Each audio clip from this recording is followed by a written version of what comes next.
வணக்கம் நண்பர்களே. சம்யுக்த கிசான் மோர்ச்சா, கிசான்னா விவசாயிகள். உடனே உங்களுக்கு ஒரு புரிதல் வந்திருக்கும். இந்திய அமெரிக்க வர்த்தக ஒப்பந்தத்தின் அடிப்படையில் எங்களுக்கு மிகப்பெரிய பாதிப்பு.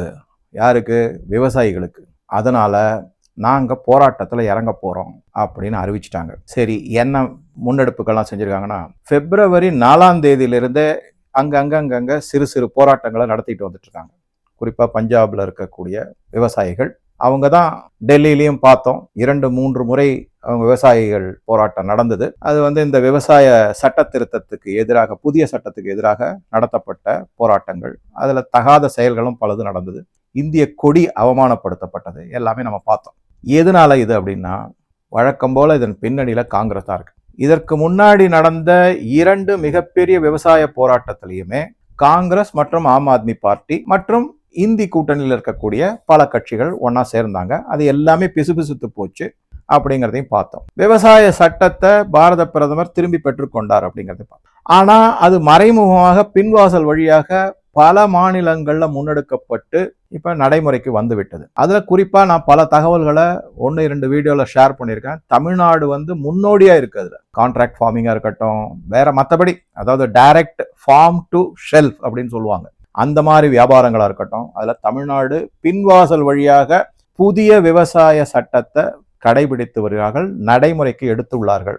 ஆனா வெளியில யாருக்கும் தெரியாது. ஏன்னா போஸ்டரிங் நிலைப்பாடை நாங்கள் விவசாய நண்பர், மோடி தான் விவசாயிக்கு எதிரி அப்படின்னு சொல்லிட்டு நடைமுறையில கொண்டு வருவாங்க.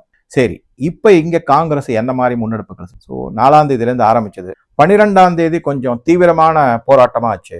அதுல ட்ரம்ப் மற்றும் பாரத பிரதமர் மோடி அவர்களுடைய உருவ பொம்மைகள்லாம் எரிக்கப்பட்டன. பலவிதமான வழக்கம் போல வன்முறை செயல்களையும் ஈடுபட்டாங்க. இதெல்லாம் ஒரு பக்கம் போய்கிட்டே இருக்கு. என்ன காரணம் அப்படின்னா, திரும்பி திரும்பி விவசாயிகளையும் விவசாய பொருட்களையும் இந்திய அமெரிக்க வர்த்தக ஒப்பந்தத்தில் விவசாயிகளின் நலன், இந்திய விவசாயிகளின் நலன் காவு கொடுக்கப்பட்டுள்ளது, சமரசம் செய்யப்பட்டுள்ளது. இதை வர்த்தக அமைச்சர் பியூஷ் கோயல் பாராளுமன்றத்துல ஓப்பனா ஸ்டேட்மெண்ட் கொடுத்துருக்காரு. அதாவது எப்பவுமே ஒண்ணு புரிஞ்சுக்கணும், நம்மள மாதிரி இருக்கிற சாதாரண மக்களுக்கே தெரியும், பாராளுமன்றத்துல ஒரு அறிவிப்பு செய்யறாங்க அப்படின்னா அது உண்மைத்தன்மை ஒண்ணு. அதுதான் நீங்க அரசியல் அமைப்பு சட்டப்படி அங்க எடுக்கக்கூடிய பதவி ஏற்பினுடைய ஒரு பதவி பிரமாணத்துக்கான உறுதிமொழி. அங்க பொய் சொல்ல முடியாது, நீங்க எதையும் மறைக்க முடியாது. பாதுகாப்பு சம்பந்தப்பட்ட விஷயமா இருந்ததுன்னா வெளிப்படையா சொல்லாம மறைமுகமா சொல்லலாம். மற்றபடி இது பாதுகாப்பு சம்பந்தப்பட்டது கிடையாது, இது வர்த்தகம் சார்ந்தது. பியூஷ் கோயல் என்ன சொல்லியிருக்காரு, நல்லா கவனிங்க. இந்தியா சென்சிட்டிவ் ஏரியா அப்படின்னு சொல்லக்கூடிய விவசாயம், டைரி, ஃபிஷரிஸ், எம்எஸ்எம்இ, அதுக்கப்புறம் ஹேண்டிகிராஃப்ட்ஸ், ஹேண்ட்லூம், இதுலெல்லாம் சமரசம் செய்யவில்லை. அமெரிக்க பொருட்களை இந்தியாவிற்குள் அனுமதிப்பதற்கான எந்த நடவடிக்கையும் எடுக்கவில்லை அப்படிங்கறத தெள்ள தெளிவா சொல்லுகிறேன்.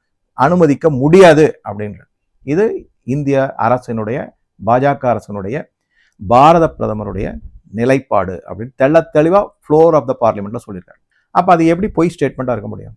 அதனால நாங்க நம்ப மாட்டோம். நீங்க விவசாயிகளுக்கு எதிரி தான், அதனால நாங்க போராட்டம் நடத்துவோம். அதை நம்பி அந்த விவசாயிகளும் அந்த போராட்டத்துல ஈடுபடுறோம். நான் அதனாலதான் திருப்பி திருப்பி சொல்றேன், இவங்களை நீங்க கோர்ட்டாலேயோ வேற எதாலேயோ நடவடிக்கை எல்லாம் எடுத்து தண்டனை எல்லாம் கொடுக்க முடியாது. மக்கள் தான் தண்டனை கொடுக்கணும். இங்க பாருங்களேன், இப்ப அறிவிச்சிருக்காங்க, விவசாயிகள் போராட்டம் நடக்க போகுது. மிகப்பெரிய அளவுல கொஞ்சம் கொஞ்சமா கொண்டு போவதற்கான உத்திகள்லாம் ரெடி ஆயிட்டு இருக்கு. அதை சரியான முறையில கையாண்டு அது அப்படியே ஃபிசில் அவுட் அப்படிங்கிற மாதிரி பிசுபிசுத்து போக செஞ்சிருவாங்க அரசு. ஏன்னா உண்மைத்தன்மை நிலைநாட்டப்படும். இந்த மாதிரி எல்லாம் பார்க்கும்போதுதான் பாரத பிரதமர் அமெரிக்காவினுடைய வர்த்தக பிரதிநிதி, அவர் பேர் சொல்ல பாருங்க, ஜெமிசன் கிரீர் அப்படின்னு, அவர் பாரத பிரதமரை பார்த்திருக்காரு. அவர்கிட்ட பாரத பிரதமர் சொன்ன ஸ்டேட்மெண்ட் இது எல்லாமே பத்திரிகையில சரியா வந்தது. இந்தியாவின் நலன், இந்திய விவசாயிகளின் நலன் அதிமுக்கியம், இதை எக்காரணத்தை கொண்டு விட்டு கொடுக்க முடியாது. அதுக்கு ஒத்துக்கொண்டா வர்த்தக ஒப்பந்தத்துல கையெழுத்து போடும், இல்லைன்னா கிளம்புக அப்படிங்கிற மாதிரி சொன்னாருங்கிற பத்திரிகை.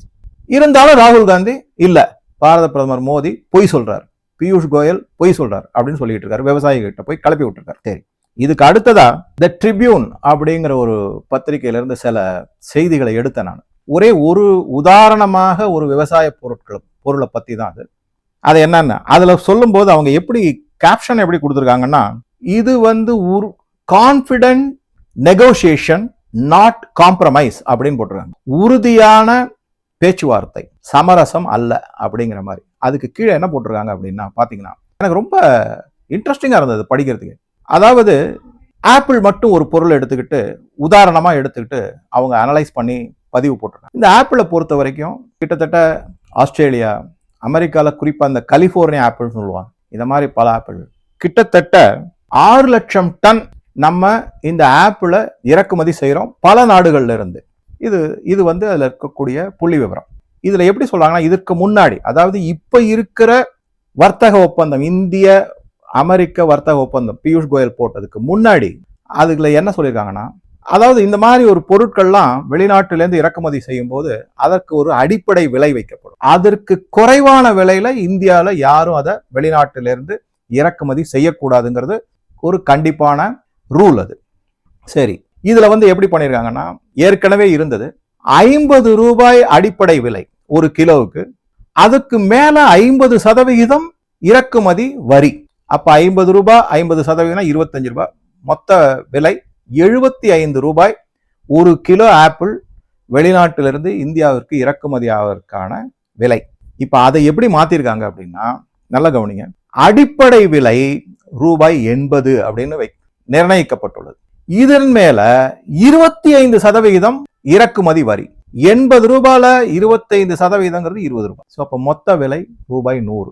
100 ரூபாய்க்கு கீழே இந்தியாவில் ஒரு கிலோ வெளிநாட்டு ஆப்பிள இறக்குமதி செய்ய முடியாது. அப்ப முன்னாடி என்ன இருந்தது, காங்கிரஸ் ஆட்சியில 75 ரூபாய், இப்ப என்ன விலை இருக்கு, 100 ரூபாய். ஆக யாருக்கு இது பெனிஃபிட்? இந்திய ஆப்பிள் விவசாயிகளுக்கு தான் இது பெனிஃபிட் ஆகுது. நீங்க 100 ரூபாய்க்கு வெளியில இருந்து கொண்டு வந்து அதுக்கப்புறமா இருக்கு, அதுக்கப்புறம் வந்து அதனுடைய டிரான்ஸ்போர்டேஷன் சார்ஜ், அதுக்கப்புறம் ஹோல்சேலுடைய லாபம், அதுக்கப்புறம் விலை ரீட்டைலருடைய லாபம், இந்த மாதிரி, அதுக்கப்புறம் அதில் இருக்கக்கூடிய கழிவுகள், அந்த பணம் எல்லாமே நுகர்வோர்கள் தலையில் தான் விழும். ஆக மினிமம் குறைந்தபட்சம் ஒரு 150 180 ரூபாய் வரைக்கும் போகும். அது மாதிரி பிக்ஸ் பண்ணியிருக்காங்க. ஆனா ராகுல் காந்தி கூவிட்டு இருக்காரு, மோடி ஏமாத்திட்டார். சரி, இங்க யார குறிப்பா கிளப்பி விட்டுருக்காங்கன்னா, காங்கிரஸ் வந்து இமாச்சல் பிரதேஷ்ல ஆட்சியில இருக்காங்க. அங்க இருக்கிற விவசாயிகளை ஒரு மீட் பண்ண, அதற்கு இந்த ஒரு பத்திரிகையில வந்த ஒரு போட்டோவை காமிக்கிறாங்க. போலி விவசாயிகளை சந்தித்த ராகுல் காந்தி. தமிழ்லயே வந்து யாருமே அந்த விவசாயிகள் கிடையாது, எல்லாம் இவங்களுடைய கட்சி ஆளுங்க. விவசாயிகள் மாதிரி மாறுவேடம் இதெல்லாம் சொல்லுவாங்கல்ல, 2 பேருக்கு என்னடா வித்தியாசம், இந்த இடத்துல ஒரு கருப்பு பொட்டு வச்சா அவர் வேற ஆளுன்னு, அந்த மாதிரி இவங்களுக்கு மாறுவேடம். எல்லாருக்கும் என்ன, ஒரு பச்சை துண்டை தோல்ல போட்டுட்டா அவங்க எல்லாம் விவசாயி, இல்ல பச்சையில ஒரு டர்பன் கட்டிக்கிட்டா விவசாயி. யோசிச்சு பாருங்க, விவசாயிகளின் நலன் அப்படின்னு சொல்லித்தான் கான்ஷிராம் பகுஜன் சமாஜ் பார்ட்டி ஆரம்பிச்சார். அதை ஹைஜாக் பண்ணி கொண்டு போனாங்க மாயாவதி. அதுக்கப்புறம் ராகேஷ் திகையத் வந்து விவசாயிகளின் நண்பன்னு சொல்லி, தலைவர்னு சொல்லி போராட்டங்கள். ஆனா அவர் மேல பல ஊழல் குற்றச்சாட்டுகள், இந்த மாதிரிலாம் நடந்துகிட்டே தான் இருக்கு. பாவம், கடைசியில யாரு கஷ்டப்படுறாங்கன்னா உண்மையான விவசாயி கஷ்டப்படுறாங்க. நீங்க அந்த விவசாயிகள் போராட்டும் போது உண்மையான பஞ்சாப்ல இருக்கக்கூடிய விவசாயிகள் கொடுத்த பேட்டிகள் பலதும் பாத்தீங்கன்னா, நாங்க வந்து இந்த அரசியல் சார்ந்த விவசாயிகள் போராட்டர்கள் அதுக்கு நாங்க சப்போர்ட்டே கொடுக்கல, இவங்க எல்லாமே வெத்து வேட்டு, இவங்க எல்லாமே ஃப்ராடு அப்படின்னு பல விவசாயிகள் பேட்டி எல்லாம் கொடுத்திருக்காங்க பஞ்சாப் மாநிலத்துல இருந்து. அதே மாதிரி அந்த விவசாய போராட்டத்துக்கு பின்னணியில பிரிவினைவாதத்தை கையில் எடுக்கக்கூடிய, பஞ்சாப்ல இருந்து பிரிவினைவாதத்தை பேசக்கூடிய சில அமைப்புகள் தான் அது பின்னாடி இருந்தது. கீழ ஆரம்பிக்கக்கூடிய அமைப்புகள் தான் அதன் பின்னாடி இருந்ததுங்கிறது பின்னால எல்லாருக்குமே தெரிஞ்சு போச்சு. இப்பயும் காங்கிரஸ் தான். சரி, காங்கிரஸ் எதனால இது மாதிரி, நான் சொன்ன மாதிரி போலி விவசாயிகளை சந்தித்த ராகுல் காந்தி அப்படிங்கிறது இப்ப வந்து இந்த அமெரிக்க ஒப்பந்தம், இந்திய அமெரிக்க ஒப்பந்தம் சரியானது கிடையாது, விவசாயிகளுக்கு எதிரானது, விவசாயிகள் சமரசம் செய்யப்பட்டுள்ளார்கள், உணவுப் பொருட்கள் சமரசம் செய்யப்பட்டுள்ளன அப்படின்லாம் நிறைய பேசியிருக்காரு. இதுக்கு நடுவில் என்ன சொல்லியிருக்காங்கன்னா வந்து, எஸ், சில ப்ராடக்ட் வந்து அமெரிக்கால, இது என்னென்ன ப்ராடக்ட்னு பாருங்களேன், ஆல்கஹால், அதை பேஸ் பண்ணி இருக்குது, அதுக்கும் நமக்கும் சம்பந்தம் கிடையாது. ஆனா அதை பீட் பண்ற மாதிரி இங்க டாஸ்மாக் இருக்கு. அமெரிக்காவிலிருந்து வரக்கூடிய ஆல்கஹாலை விட இங்க சிறந்தது அப்படின்னா, பேரே பாருங்களேன், வீரன். தமிழர்களுடைய முக்கியமான அடையாளம் வீரம். அந்த பேரை கொச்சைப்படுத்துற மாதிரி ஒரு பிராண்டுக்கு பேரை வீரன்னு வச்சிருக்காங்க. என்ன சொல்ல முடியும்? அப்பனா அவங்களுடைய, அதாவது இன்டென்ஷன் சொல்லுவாங்கல்ல, அவங்களுடைய குறிக்கோள் எல்லாத்தையுமே கொச்சைப்படுத்தணும், எல்லாத்தையுமே ஒரு மாதிரி அசிங்கப்படுத்தணும், அந்த மாதிரி தான். சரி, அடுத்தது அதுக்கப்புறம் பார்த்தீங்கன்னா காஸ்மெட்டிக்ஸ், அதுக்கப்புறம் மெடிக்கல் டிவைசஸ்லாம் நமக்கு வேணும். ஆனால் ஜோஹோ நிறுவனம் வந்து ஒரு எம்ஆர்ஐ மெஷின் கண்டுபிடிச்சிருக்காங்க. அதை பற்றின டீட்டெயில்ஸ் பார்க்கலாம். ஸோ அந்த மாதிரி இருக்கு. இதுலெல்லாம் இறக்குமதி வரி மிக மிக குறைவாக கொண்டு வருகிறாங்க. பட் அதே சமயத்துல நீங்க யோசிச்சு பாருங்க, இந்தியாவிலிருந்து செல்லக்கூடிய ஏற்றுமதி, நான் அந்த தனியா ஒரு வீடியோ போடுறேன், விவசாய பொருட்களுடைய ஏற்றுமதி இந்தியாவிலிருந்து மிகப்பெரிய வளர்ச்சி அடைந்திருக்கு அப்படின்னு. இந்த PL 480 பத்தி ஒரு வீடியோ சொல்ல வந்து எப்படி கேவலமான கோதுமை இந்தியாவிற்கு அமெரிக்காவால கொடுக்கப்பட்டது அப்படின்னு, அதை சார்ந்து இருக்கிறது தான் இது. நான் அந்த செய்திகளை தனியா இது பண்றேன், உங்க கூட ஷேர் பண்றேன். இப்ப இங்க இருந்து என்ன, இந்தியாவிலிருந்து செல்லக்கூடிய மேங்கோ, அல்போன்சா மேங்கோ ரொம்ப பிரமாதம். அதே மாதிரி திருச்சி ஏரியாவில் இருக்கக்கூடிய இமாம் பசந்த், இமாம்னா முகல் அவங்களுடைய மத தலைவர், பசந்த்னாக்க விருப்பம். அந்த மத தலைவர்களுடைய முகலாயர்கள் காலத்துல இருந்தவருடைய அவங்களுக்கு விருப்பமான மாம்பழம் அது இமாம் பசந்த். இந்த மாதிரி மல்கோவா, மாதிரி பல விதமான, அதெல்லாம் வெளிநாட்டுக்கு போகுது. கிங் ஆஃப் மேங்கோஸ்ங்கிறது அல்போன்சா, அது மகாராஷ்டிரால இருந்து வருது. அதுக்கப்புறம் டீ, பல விதமான வெஜிடபிள்ஸ், ரைஸ் எல்லாம் 0 டியூட்டி. அமெரிக்கா வந்து அதுக்கு வரியே கிடையாதுன்ட்டாங்க. நல்லா யோசிச்சு பாருங்க. இப்ப யாருக்கு பயன் இது? அதனாலதான் நான் சொன்னேன், இப்ப இந்திய விவசாயிகளுக்கு புதிய விவசாய சட்டம்ங்களா, அதுல இந்த மாதிரி எல்லாம் இருந்துச்சு. அதைத்தான் இவங்க கெடுத்து குட்டுச்சோராக்கி வேண்டான்னு சொல்லி மோதியும் பாவம் நம்ம நாட்டு மக்கள் கஷ்டப்படக்கூடாதுன்னு விட்ரா பண்ணிக்கிட்டார். இப்ப அதெல்லாம் 0 டியூட்டில விவசாயிகள் ஒரு சில ஏஜென்ட் மூலமா நேரடியாவே அவங்க வந்து ஏற்றுமதி செய்யலாம். அதுவும் 0 டியூட்டி. ₹1 கூட உங்களுக்கு அமெரிக்காவின் இறக்குமதி வரி கிடையாது. இதுதான் நிதர்சனமான உண்மை. ஆனா ராகுல் காந்தி இதெல்லாம் நம்புறதுக்கு தயாரா இல்ல. அதை தவிர விவசாயிகள் கிட்ட பொய்யுரை செஞ்சு மோடி உங்களை வஞ்சித்து விட்டார் அப்படிங்கிற மாதிரி பரப்புரை. சரி, இதுல முக்கியமா என்னன்னா, இந்த சம்யுக்த கிசான் மோர்ச்சான்னு சொன்னேன் இல்லைங்களா, அது வந்து ஒரு 40 விவசாயிகள் சங்கத்தினுடைய ஒரு கூட்டமைப்பு மாதிரி. இதுல யாரு முக்கியமா தலைவராக இருந்து எல்லாம் போனாங்கன்னா, ராகேஷ் டெகேத் போன்ற பல தலைவர்கள் இருந்தாங்க. அவர் சமீபத்தில் வந்து ஒரு சரியா ஒன்றும் ஒழுங்கா செய்யல, பலவித ஊழல் குற்றச்சாட்டுகள் இருக்குன்னு சொல்லிட்டு அவரை ஒதுக்கினாங்க. இதுக்கு நடுவில் காங்கிரஸ்ல ஒருத்தர் இருக்கார், அவர் பேர் வந்து சுக்பால் சிங் கைரா அப்படின்னு பேர். சுக்பால் சிங் கைரா இவர் வந்து காங்கிரசினுடைய விவசாயிகளினுடைய அமைப்பான கிசான் கேத் மஸ்தூர் காங்கிரஸ் அப்படின்னு. கிசான்னா விவசாயம், கேத்துனா விளை நிலம், விவசாய நிலம். சோ விவசாய நிலம் தொழிலாளர்கள், அந்த சங்கத்தினுடைய காங்கிரசினுடைய அமைப்பு, அதனுடைய தலைவர். இவரை தான் ராகுல் காந்தி முடுக்கி விட்டுட்டு இருக்காரு. நீ வந்து எல்லாரையும் ஒருங்கிணை, எல்லாரையும் கொண்டு வா, இந்த சம்யுக்த கிசான் மோர்ச்சாவை தீர்ப்பி எடு, விவசாயிகளை வந்து போராட்டத்துல இறங்கத்துக்கு செய். இது வந்து என்னைக்கு வேணாலும் இந்த விவசாயிகளின் போராட்டம் மீண்டும் கையில் எடுக்கப்பட்டு மிகப்பெரிய அகில இந்திய அளவுல வரக்கூடும் அப்படிங்கிறது தான் செய்தி வந்திருக்கு. ஆனா இதுவரைக்கும் அந்த போராட்டம் மிகப்பெரிய அளவுல வெடிக்கல. கொஞ்சம் கொஞ்சமா தான் கையில எடுத்துக்கிட்டு வந்துட்டு இருக்காங்க. அது ஒருவேளை எதனால அப்படின்னா, உண்மை நிலைமை எல்லாருக்கும் கொஞ்சம் கொஞ்சமா தெரிய வந்திருக்கும். உண்மையான விவசாயிகள் காங்கிரசுக்கு இதற்கு ஆதரவு கொடுப்பதில்லை அப்படிங்கிற செய்தி எனக்கு படுது. என்னை பொறுத்த வரைக்கும் நான் அப்படிதான் எடுத்துக்கிறேன். இதை தவிர ஜெஃப்ரி சாக்ஸ், இவர் உலகத்திலேயே மிகப்பெரிய ஒரு பொருளாதார வல்லுனர்.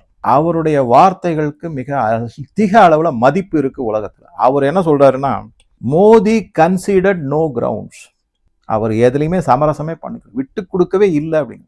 Hands down victory for India அப்படிங்கிறார். மிகப்பெரிய வெற்றி இந்தியாவுக்கு இந்த இந்திய அமெரிக்க வர்த்தக ஒப்பந்தத்தில் அப்படிங்க. அதே மாதிரி நமது உளவுத்துறை தலைவர் அஜித் தோவல், அமெரிக்காவினுடைய secretary of state Marcus Rubio, அவர்கிட்ட என்ன தெரியுமா சொன்னாராம், எங்களுக்கு ஒன்றும் கவலை இல்லைங்க, இந்த வர்த்தக ஒப்பந்தம் தான் இந்த இம்மீடியட்டா இப்போ போட்டு தான் ஆகணும். ஏன்னா நாங்கள் பல நாடுகளோட ஒப்பந்தங்கள்லாம் போட்டுட்டு அமெரிக்காவுக்கு என்ன கிடைக்குதோ அதை விட அதிகமாக வியாபாரம் நடந்துகிட்டதுக்கான ஏற்பாடுகள்லாம் நாங்கள் செஞ்சிட்டோம்.